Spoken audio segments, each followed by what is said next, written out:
Нурманбет тарабын Саматтагы Ысык Атанын Нурманбет айыл аймагына барганыбызда кайрымдуулук иш чарасын демилгелеген топ жергиликтүү бийлик менен сүйлөшүп жаткан экен. Алар акыркы даярдыктарды талкуулап, акция уюштурулуучу жайды аныкташыптыр.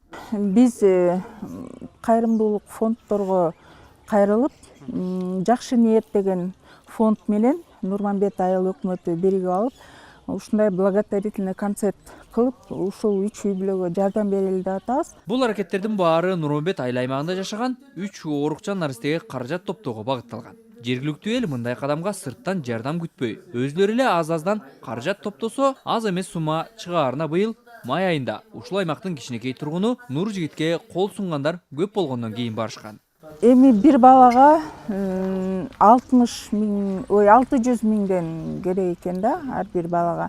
Ал операциялар биздин мамлекетте даже диагностикасы жазбашы дагы биздин мамлекетте болбойт экен. Мисалы үчүн по зрению болсо Санкт-Петербургка барыш керек экен.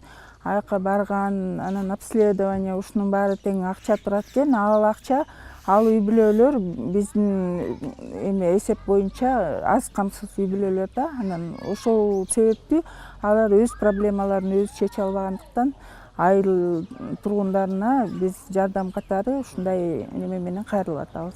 Демилгелүү топтун мүчөсү Сүйүмкан Маймендеева айыл аймакта социалдык кызматкер болуп иштейт. Алдын ала эсептөөлөргө ылайык 3 балага бери дегенде 1 миллион сом топтолушу керектигин айтат. Бул жардамга муктаждардын бири 3 жаштагы Саид. Наристе тубаса жүрөгү оорулуу. Саиддин апасы Алиса Калматованын айтымында былтыр балада эпилепсия оорусу да аныкталган. Эми Саиддин башы кичинекей, ызы чууга да ооруп, чыдай албай күн сайын ыйлап жатканы ашыкча түйшүк жаратып жаткан экен. Төрөлгөндөн бери паракстерсе, жүрөгүмдө 2 тешиги бар. Анан башында эпилепсия. Жакында эле эмес чыкты, результат чыкты.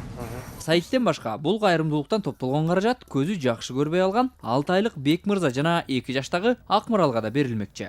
Нурманбет айыл элинин демилгесин учурда жакшы ниет кайрымдуулук фонду дагы колдоого алып, Бишкектен ырчыларды акцияга чакырууга көмөктөшүп жаткан экен. Айыл аймактын жетекчилиги болсо 22 октябрда өтүүчү концертке жайды даярдап жатса, ыктыярчылар жардамаларды таратуу иштерин аяктап жатыптыр.